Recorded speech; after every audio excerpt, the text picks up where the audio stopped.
So, what's up mga Kadaverkads, mga Kuwela, isang mabiyayang araw po sa ating lahat. Mga Kadaverkads, mag-help shoutout sa inyo lahat. At eto na nga. Eto na nga. Pag-usapan natin ngayon ang painit na painit. Painit ulit. Painit na bangayan ni Nanay Christopher Min versus the pambansang horsey Mema Vice.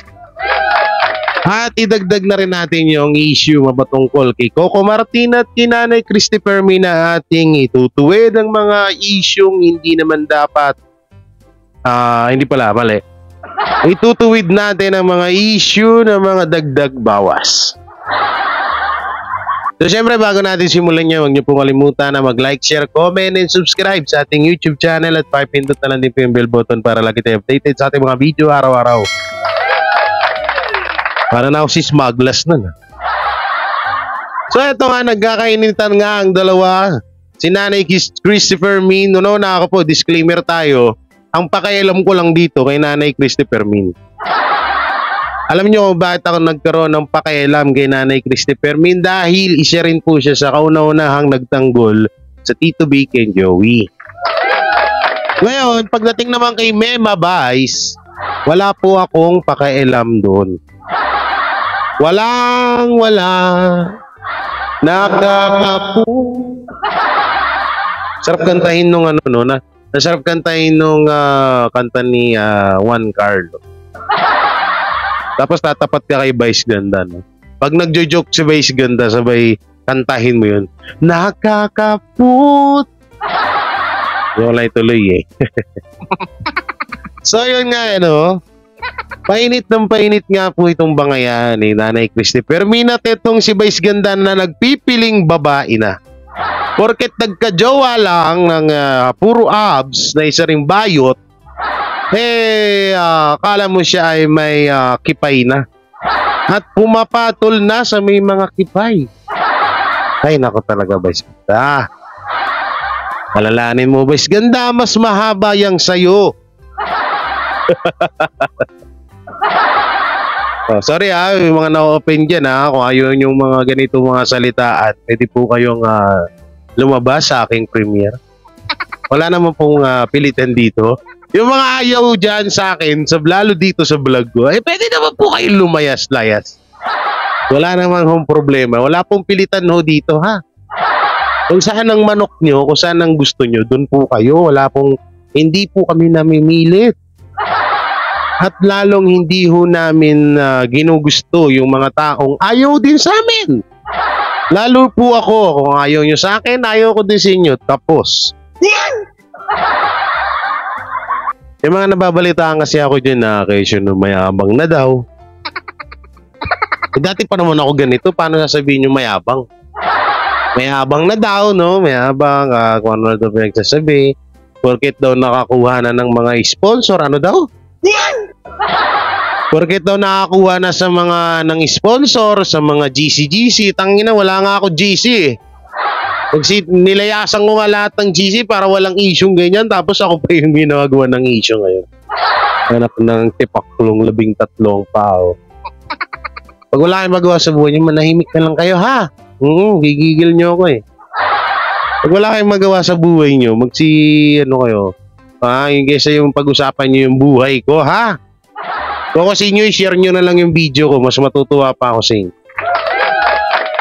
So, yun. Dito tayo sa unang kabanata.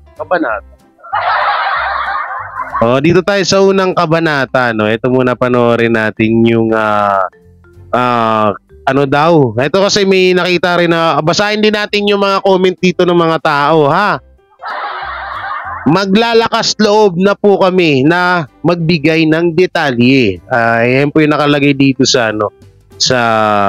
tawag dito, screenshot natin. Sa thumbnail nitong pare-reaction na natin na video. Ito po yung mapatungkol po kay Nanay Christopher Min at kay Coco Martin. Kasi maraming nang babati ko sa kanya bakit daw pinapakailaman ni Nanay Christopher Min to. Ito kasi yung abot po kay Coco Martin. Yung about kay Coco Martin at dyan sa kay sa ex ko. Charot. About dyan sa kay, sino ba to? Kay Julia Montes ba? Tama ba? Tama ba ako guys? Comment nyo nga dyan. Hindi ko kasi masyadong kilala yung artista na yan eh. Ngayon, ito kasi dyan. Alam naman natin, dati pa naman yan na na tawag dito na may relasyon yung dalawa. Ba't parang ginagawang big deal ng ng dalawang panig? Dalawang panig na magkabilang panig. Lalo na yung mga followers ni Coco Martin na hindi nila masyadong naintindihan yung content ni Nanay Christopher. So panoorin ho natin, no? Bago pa panoorin ng iba. Ay, ayaw mapindot. Ayaw talaga. Parang ayaw mo magpa-content. Binabatikos dahil sa ginawang ito kina Coco Martin at Julia Montes. Ikinagulat ng libo-libong netizens ang tahasang pagbubunyag ng veteran showbiz columnist na si Christopher Min. Kaugnay sa di umano, mga pangalan at edad ng di umano, dalawang anak ng rumored couple na sina Julia at Coco at ang di umano panibagong supling na paparating. Kamakailan maraming fans ang natuwa at kinilig sa mga litrato ng kapamilya stars habang masayang nagbabakasyon sa Italy. Tila mas naging open nga umano sa publiko ang mga ito dahil sa kanilang ibinahaging mga sweet photos. Pero ngayon, pinagmumula naman ng samot-saring batikos ang di umano hayagang pag-broadcast ni Fermin sa ilang mahalagang detalye kaugnay sa umiingay na issue sa di umano pagkakaroon ng anak ni Coco at Julia. At maliban pa rito, nabanggit din ni Christy na di umano nagdadalang tao muli si Julia, lalo na't marami umano ang nakapansin nito sa naganap na promo ng pelikula nila ni Alden Richards makaraan. Diretsahan itong tinalakay sa kanyang online show nitong November 22, 2023. Panimula ni Fermin, maglalakas loob na po kami na magbigay ng detalye tungkol sa kanilang relasyon, pero sa positibong paraan ito. Totoo po na meron na silang anak, si Coco at si Julia. 4 na taong gulang na po ang batang babae na panganay nila. Bakit sinabi ko pong panganay? May kasunod na po ang bata. Magdadalawang taon naman po ang lalaki. Ang pangalan ng panganay nila ay Matilda. Ang bata pong ito, ang pangalan ay isinunod sa nagpalaking lola kay Coco. Pagsisiwalat pa nito at kamakailan po ay bininyagan naman ang batang lalaki. Siguro po naramdaman nyo rin po iyon nang may nagpost ng tungkol sa party na meron pong cake sa likod na ang nakasulat po ay Popoy. Kaya dalawa po ang kanilang anak, isang babae at isang lalaki. Tungkol naman sa di umano pagbubuntis ng aktres, ang balita nga raw ngayon nagdadalang tao si Julia Montes. Ang daming nakapansin kahit daw sa promo ng pelikula nila ni Alden Richards. Laging nakasuot ng blazer, nagja-jacket, parang laging may itinatago. Sa huli, sinabi ni Fermin na batid nito kung bakit hindi raw nagbibigay ng opisyal na pahayag ang rumored couple sa pagkakaroon ng anak dahil maaari umanong gusto nilang mailayo sa mata ng publiko ang mga bata. Gayunpaman, wala pa namang kumpirmasyon sina Coco at Julia tungkol sa katotohanan ng mga inilantad ni Fermin. Samantala, narito ang komento ng ilang netizen. Okay. Totoo man or hindi, may karapatan sila na maging private sa buhay nila. Maging masaya na lang tayo para sa kanila. Ang mahalaga, wala sila tinatapakang tao sa relasyon na binuo nila. So mas malakas pa talaga ang loob ng mga pakialamera magbunyag. Hanga na talaga ako dito kay Nanay Christy. Dami alam. Itumba na yarn. Kung totoo yan, more blessings. Wala silang naagrabyadong tao at kaya nilang buhayin ang mga anak nila. Makatotohanan nga ba ito? Ano ang opinion mo sa mga isiniwalat ni Christopher Min? Ito, sisiwalat ko rin. Ganito yung mga Dabber Cats. Alam nyo, yung mga nilalabas dyan nila Nanay Christopher Min na mga detalye or sabihin natin chismis, so ganun. Eh ano na yan, nakatimbre na yan kala Coco Martin, ano ba naman kayo? Tsaka una, siguro magreklamo na lang tayo. Katulad ko, halimbawa, kaming mga TBJ defender, mga TBJ supporters, nagrereklamo kami kapag may hindi kami na parang tawag dito yung pangit yung pagkakadetalye ng mga tao mapatungkol sa Tito Vic and Joey. So nagrereklamo kami, nagsasalita kami kung ano yung karapat-dapat na ipangbara doon sa nangyayaring topic na yun or nung yung nilabas sa topic na yun. Katulad nung kay kay Uji Diaz. Oh, yung kay Uji, ha? Oh, best friend ni Nanay Christopher. Best friend mo ba yung nanay? No, hindi. May best friend ka palang ganun. Oh, yung kay Uji. Yung kay Uji Diaz, diba? O, diba? Nag-react tayo doon kasi pwede naman mag-interview ng mga tao pero bakit parang may laman? May pitik kay Henyo Master yung ginawa niya. Ngayon dito, kung sakali na nagreklamo si Coco Martin or Julia or yung asawa niya, doon tayo sumunod. No, halimbawa, number one fan ka ni Coco Martin. So, nagreklamo na si Coco Martin, bakit kailangan ipailabas yung ganung topic na yun? 'Di ba? Kung halimbawa hindi nakatimbre sa kanya yung mga sinabi ni Nanay Christopher Min, 'di ba? No, ng Showbiz Now Na. Ayun kasi pangalan ng YouTube channel nila. Showbiz Now Na. So, doon, pwede tayong sumunod doon. I-bash natin si Nanay Christopher Min, pwede yun. Pero yung mga ganyan na wala namang kayo nakikita na nagreklamo si Coco Martin, wala namang kayo nakikitang tawag dito na parang foul na sa sinabi niya kasi sinabi niya lang naman at matagal na rin naman nating alam na na tawag dito na may relasyon nitong dalawa at alam naman din na matagal na may anak na to. Ano ba naman kayo? Kaya huwag tayo basta-bastang magagalit. Hindi ko naman sa todo kampi at kasi sabihin nyo kasi sobra kampi mo kasi pinagtanggol ni Christopher Min yung TBJ. Hindi gano'n kasi wala naman sinabing masama yung tao. Paminsan kasi kadalasan dito sa Pilipinas yung mga real talk at yung mga katotohanan na salita ayun yung kadalasan minamasama ng iba. Ang totoo yan, halimbawa magsalita ka, real talk, ang pangit ni Vice Ganda, masama na yun. Halimbawa, real talk, bastos ang ugali ni Vice Ganda, nagagalit sila. Pero totoong buhay yun, real talk yun. Ganun yun, Di usapang Vice Ganda, punta na tayo dito. Ay di, basahin muna natin yung mga comment. Basahin natin yung mga comment, guys, dito sa sa artikulo na to, Ito yung mga gusto ko, yung binabasa ko yung mga article, yung mga comment. Sabi niya, ay sus, dati todo deny pa yun pala, lalantad din sa publiko. Well, buhay naman nila yan. May point naman si Geraldine, pero bakit ka galit? Bakit ka galit? Ikaw ba yung ikaw ba yung gumagaso sa anak ni Coco Martin? Bakit nagagalit? Huwag kang magalit, ha? Okay, Miss Christy, public figure, as yung nito English. Hindi ako, what na yun, nagumana. Hanggang dito lang. Pataas pala. Sabi ni Binges, congratulations sa ikatatlong anakis ninyo, idol. Congrats. Diba? Dapat mag-thank you pa nga kayo kay Nanay Christopher Min. Nakakuha kayo ng chismis, eh. Paulit-ulit na lang mga marites talaga, di wow. Sabi ni Che, yan. Believe ako dito kay Aling Tess.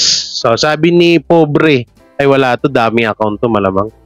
Pati ba naman yung alam mo, ay dapat sa'yo ipahinga mo na yung pag-iisip mo sa ibang tao. Congrats, Coco and Julia. Ano pinupunto niya doon? Wala akong nagets. Galing ni Idol, sanggol sa Batang Quiapo. Congrats, Ludes. Yan lang yung mga comment dito ko, konti pa lang. Ito, sabi ni Josephine, congrats Idol, happy family, deserve nilang dalawa yan dahil ayaw nilang magulong buhay. Kaya happy na tayo sa kanilang dalawa. Dapat ganito yung mga mindset, mga kadabarkads. Hindi yung todo react kayo. Bakit mo nilalabas yan? Gusto nyo pala, eto sa lahat ng followers or sino-sino yung mga showbiz na dyan, na iniidolo nyo. Alam nyo, sa showbiz industry, lahat dyan, parang bukas na libro ang mga buhay niyan.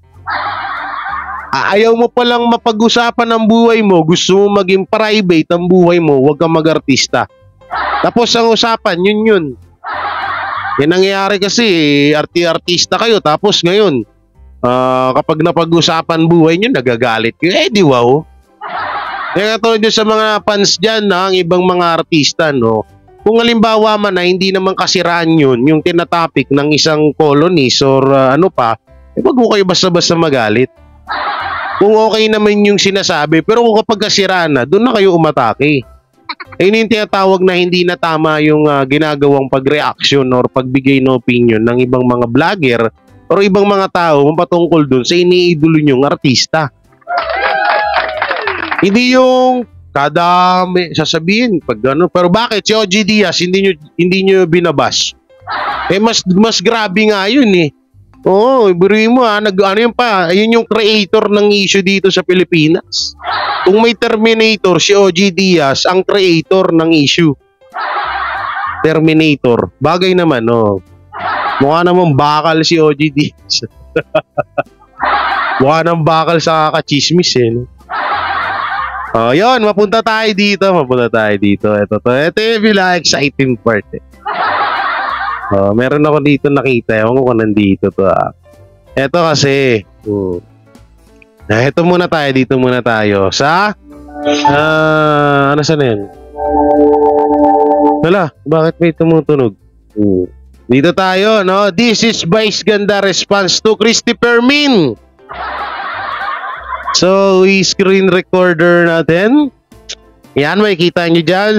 Bali, ito po ay 14 hours ago na pinost ng Tay Pamor. Siguro, kampi to sa Showtime or Vice Ganda. Vice Ganda, hindi ka tunay na babae. Lalaki ka, Vice Ganda. Nagpapanggap ka lang babae. Ouch! Oh! Ouch! Ouch! Ang sakit nun. Ouch! Ang sakit nun guys, kakasabi ko lang sa intro yun Ang sakit nun, nagpapanggap ka lang na babae. O bagay, totoo naman Bakit babae ba si Vice? Babae ba si Vice? May matris ba si Vice? Si Nanay Christopher Min, may matris to. Babaeng babae yan. Ha? Eh si Vice Ganda, ano lang meron? Hotdog. Betlog. Oh. Eh kung pag-uusapan lang kung sino ang panalo sa dalawa, hindi sa usapang debate, eh mas diamak na panalo si Nanay Christopher Min. Eh babae yan eh. Ano ba si Vice? Babae ba yan? Piling babae lang. Eh nagtataka nga ako ba't niya pinatulan si ano eh.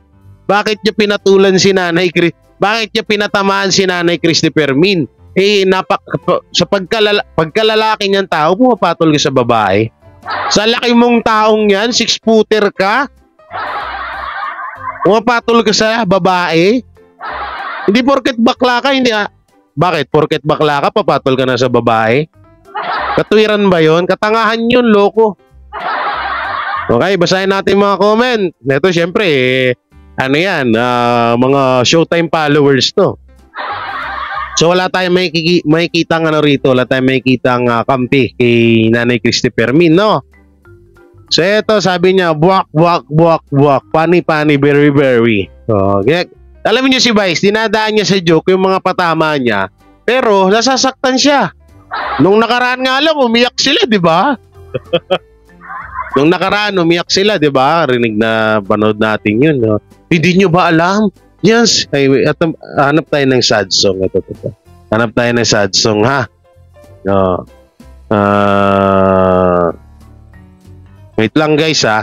Hanap tayo ng sad song. Para maganda yung, ano natin, ito. Hanap tayo ng sad song. Asan ba yung mga ito, pre-acoustic?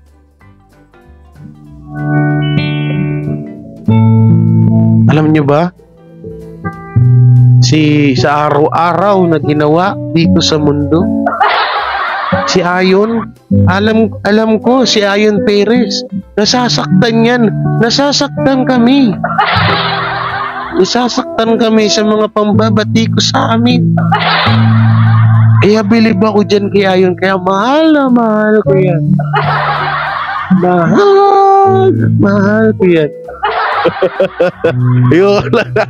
Ayoko na nga yun. Ayoko na, dito na tayo. Back to no. Ayoko na dun, ayoko na. Oo. Mapangit yun ha, dito tayo. O diba, naalala niyo yun? Yung sinabi proud na proud siya kaya yun. Mahal na mahal niya daw. Oo. Tapos ngayon, sasabi, eto, may napakita niyo yung patawa-tawa siya. Yung buwak. Pani, very, very. Paano pani, very, very? Umiiyak nga kayo sa pangbaba sa inyo. Okay? Love you guys. Grabe siya kahawig niya ano to, tingnan natin to ha. Si Marla. Sino dito? Si nanay, si tatay, si Marla. Marla Cedinho Miranda. Okay, tingnan natin kung maganda ba to. Pag ikaw pumalya ka, ay puro AI. Okay. Kahawig daw ni Nanay Christy Fermin yung ano, yung tawag dito, yung i-post lang natin yan. Kita nyo na. Kahawig daw ni Nanay Christy Fermin yung pinost device. Tingnan naman natin si ate kung kahawig. Anak ng putik, naka-brace. Naka-brace siya, mabait siya, mabait. Okay, cancel. Wala akong nakitang kagandahan sa mukha niya. Okay, cancel. Alam mo po namin at love namin si Vice Ganda, okay? Vice Ganda. Matagal na po naming alam na we love at Vice Ganda, okay? Naawa na rin ako minsan kay Christy kung ano-ano na lang pinagsasabi para lang may machismis. So, sige, punta natin ito si Miranda rin, no? Kakaiba tong mga Miranda na to, no? Hindi ko nilalahat yung mga apelidong Miranda. Ito, dalawa kasi napindot ko, dalawang Miranda eh. So, ito si pare ko eh. Ay, grabe naman yung abs. Grabe naman. Ano to? Model ng ng baho yung mga na yun eh. Yung mga pang yung nasa likod niya. Grabe naman pala. Grabe yung Guys, grabe yung tingnan nga natin. Ay, grabe. Hawak betlog, Grabe naman si kuya. Oo, ano yan? Parang nilagyan mo lang ng lata yan para maging malaki Oo, sige, balik tayo. So, cancel ulit. Cancel. Sabi ni Edward, Sir Tip, ito, feeling beautiful. Feeling beautiful daw. So, okay, ito, hanap pa tayo. Lalong ma-high blood yan. Sabi ni, ayan na natin yan, medyo may edad na. Palagpasin natin yung may mga edad na ha. Hindi tayo pumapatol sa ganun. Sama kayo ni Rendon. Sabi ni Bendo Canoy, ito si Bendo Canoy. Nanay Christy Fermin, Bay, grabe naman, Grabe naman sa pormahan ni ikaw nga tong kamukha ni Rendon eh. Tingnan mo, naka red shoes, red. Ewan ko sa'yo. Ibang klaseng pormahan tong ganit. Okay, wag na yan. Wag na natin patuloy yan. Ganda ng sagot. Galing talaga ni Vice. Pwede na maging idol. Pwede na maging idol. Aling Christy. Lalaki talaga si Vice Ganda. Totoo naman, lalaki si Vice Ganda. Ba't naging babae ba si Vice Ganda? Kailan naging babae si Vice Ganda? Saan yun nabalitang buntis na siya? Buntis, nagdadalang tao na siya? Okay, dito tayo. Sa isang topic natin, ito. Panoorin natin to. Ito maganda-ganda to eh. Ito yung mga sinabi nila, yung batuhan nila ng Linyales, no? Laking tao pumatol sa babayang loko. Okay, play natin. Pinagkakabalan mo, Christy, mo maggawa ng mga kasinungalingan? Ang hirap kasi sa iyo, Vice. Magmula nang ikaw ay nakatikim ng popularidad, inangkin mo na ang mundo. Bababa ka sa pedestal. Lalaki ka, Vice Ganda. Nagpapanggap ka lang na babae. Sina Vice Ganda at shitty. Ang hirap. Alam nyo ito. Dati hindi naman ganito si Vice Ganda eh. Yung habang si Vice Ganda, nung naging jowa niya na si Ayon Perez. Kasi feeling niya, napakaganda niya, hindi niya alam, kung hindi ka sikat Vice Ganda, hindi ka papatulan ni Ayon Perez. Yan ang realidad, yan ang totoo, promise. Kung wala kang pera, sa tingin mo papatulan ka ni Ayon, di sana noon pa. Diba? Di sana noon pa. Oo. Di ba may interview kayo ni Ayon Perez na dati nagkita na kayo sa isang ano ba yun? Bar ba yun? Basta may interview yun sila na ganon na nagkita na sila. Di sana doon pa lang niligawan ka na ni Ayon. Di sana naging kayo na. Bakit hindi naging kayo? Kasi noong mga panahon na yun, mahirap ka pa. Ngayon na yumamat, sumikat ka na, kaya ka pinatulan. Hindi naman po ako against sa LGBT. I respect to LGBT community, no? Pero yung kayabangan kasi nito ni Vice Ganda, parang abot pa na Abot pa nga na. Totoo hindi naman siya ganito dati, promise. Si Vice Ganda, hindi yan ganito. Simula nung naglini-lini siya, yung naging basta, pati sa politiko, puro parinig. Pati sa lahat na lang, paparinggan. So, ibig sabihin, hindi ka sinungaling. Diba sabi niya, wag daw sinungaling si Nanay Christy. So, ibig sabihin, hindi pala kasinungalingan yung pagtanggi nyo na hindi ka bastusan ang pagdila-dila nyo ng ice cream. Ng icing pala. Icing. Hindi. Pagkaiba ice cream. So, ibig sabihin, hindi pala kasinungalingan yun. Pero dito, in fairness, real talk siya rito ni Nanay Christy. Sabihin na natin na parang wala lang sa kanya yan. So, sa totoo, ang sakit sa puson niya yan. Kaso wala siyang puson talagang nasaktan siya dyan. Biruin mo lalaki ka, Vice.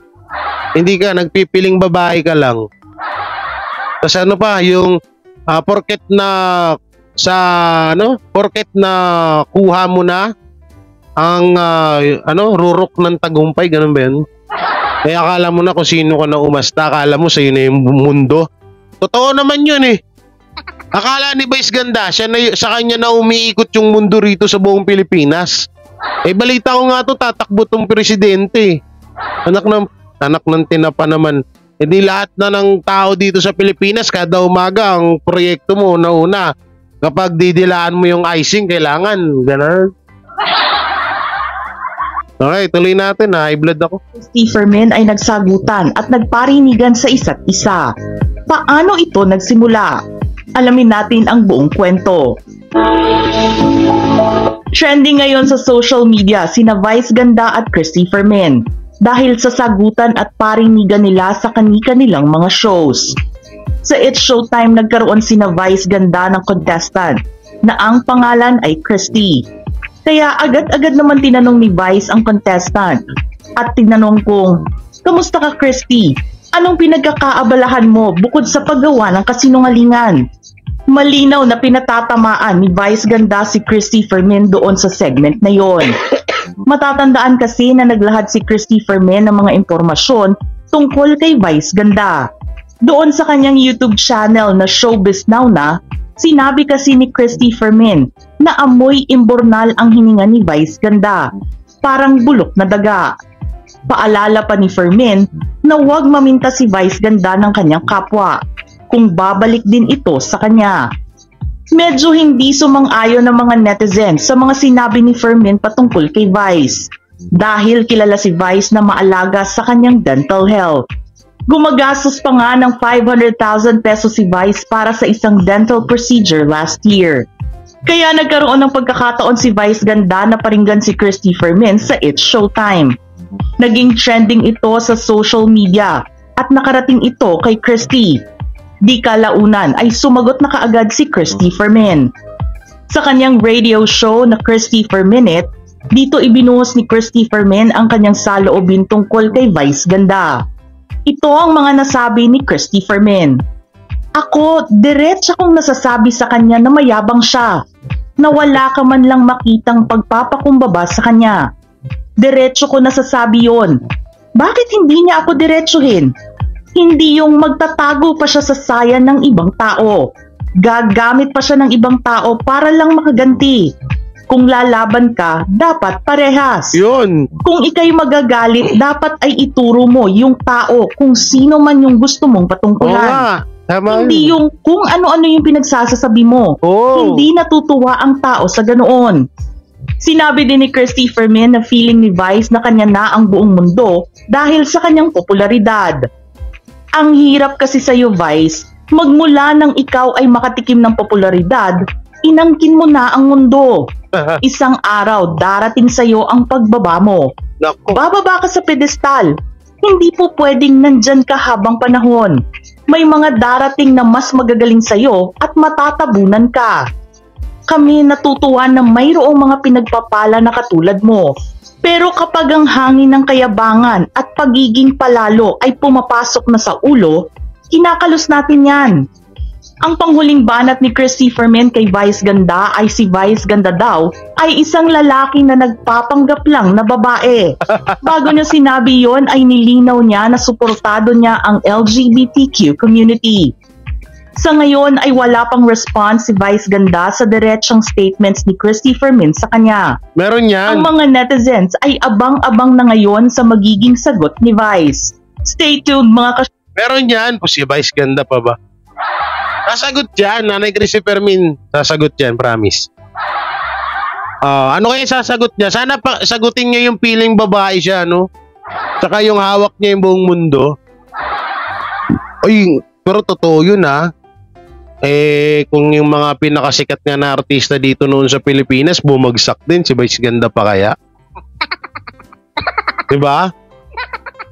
Putas ganyan pa yung attitude mo, ganyan yung ano mo, yung kayabangan mo, ay nako. PJ nga eh. 'Di ba? Dolphy. Oh, sino pa? Yung mga Hollywood star, sino ba tong ubod din ng yabang? Ano rin naging ano siya na nalulung sa masamang bisyo si Whitney Houston. Diba? Noong una, mabait si Whitney. Whitney. Sino si Winnie? Winnie? Sino yun? Winnie Revillame?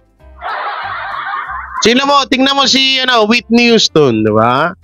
O, pagbalik niya, wala na. Pero sikat pa rin hanggang ngayon yung mga kanta niya. O, eto si Vice Ganda. Ano naambag ni Vice Ganda sa Pilipinas?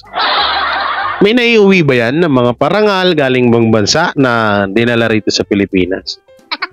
May gold medalist ba yan? May ano ba yan? Oh. Kasi kung light-lightin ni Vice Ganda sila Pacquiao, grabe di ba? Pero isa sa malaking sampal sa mukha ni Vice Ganda na si Manny Pacquiao, bukod sa mas mayaman sa kanya nagdala ng gintong medalya at karangalan dito sa Pilipinas yan. Alam niyo, lahat ng sinabi ni Nanay Christopher Min is katotohanan. Yung sinabi ni Vice Ganda, tapos sa ibang, ang masakit pa nun, ibang tao pa yung ginamit niya. Ibang tao pa yung ginamit niya para tawag dito, para banatan si Nanay Christopher Min. Bagay, diba katulad din nung kay Ma'am Lala Soto, tsaka kay Rendon Labador. O, ibang tao rin ginamit niya dun. Ibig sabihin, duwag ka. O, totoo nga, bansag sa'yo, bakla ka. Oo, kasi duwag eh. Pero balita ko si Vice Ganda nanguupak daw to ha. Naku, Nanay Christopher Min, mag-ingat-ingat ka yan. Nangaba ng galamay niyan.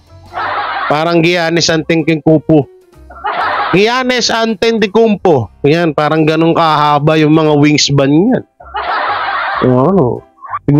Siguro yung hotdog ni Vice ang ano rin, no? Paano niya kaya natitiklop yun? Wala lang, lang ako, curious lang ako. At masama ba? Curious lang ako. Hotdog, paano niya naititiklop yung hotdog sa rep? Oh, di ba? Kayo, iba-iba yung nasa isip niya. Alam niyo, Christopher Min versus Vice Ganda, kung halimbawa rebuttal lang, di mananalo to si Vice Ganda. Hanggang parinig lang naman yun eh. Oo, hanggang parinig lang yun si Vice Ganda. Wala yun. Laglag pa nga nun. Oh, yung titirahin niya kay Nanay Christopher Min, pang lalait. Pero, titirahin naman siya ni Nanay Christopher Min ng real talk. Doon siya madadali. Pero kung usapan patalinuhan, yung IQ to wala, laglag yan si Vice. Oh. So yung mga Dabarkads, ano masasabi nyo sa issue na to, ay comment nyo lang po dyan sa baba. At syempre, alam naman natin si Vice Ganda dyan, magaling yan sa panglalait. At pasingit ko pa yun At syempre, don't forget to like, share, comment, and subscribe sa ating YouTube channel at pindot na lang din po yung bell button para lagi tayo updated sa ating mga video araw-araw. So ingat po kayo palagi and God bless and peace and bye-bye. Sila ang TBJ Defenders. Pagtatanggol ang katotohanan sa mga bashers. Tunay ang kanilang dala, katotohanan talaga. Ano mang sabihin nyo ay di yan sa kanila uubra. Mga salita nyo na di katotohanan. Sila ang patunay na merong katotohanan. Wala silang kinatatakutan, basta nasa tama kanilang paglalaban. Ang TBJ ay kanilang susuportahan. Sila ang defenders na laging nasa likuran. JD Barra, Jake Magnus, Chris Ulo, Tita Messi. Sila ang nandyan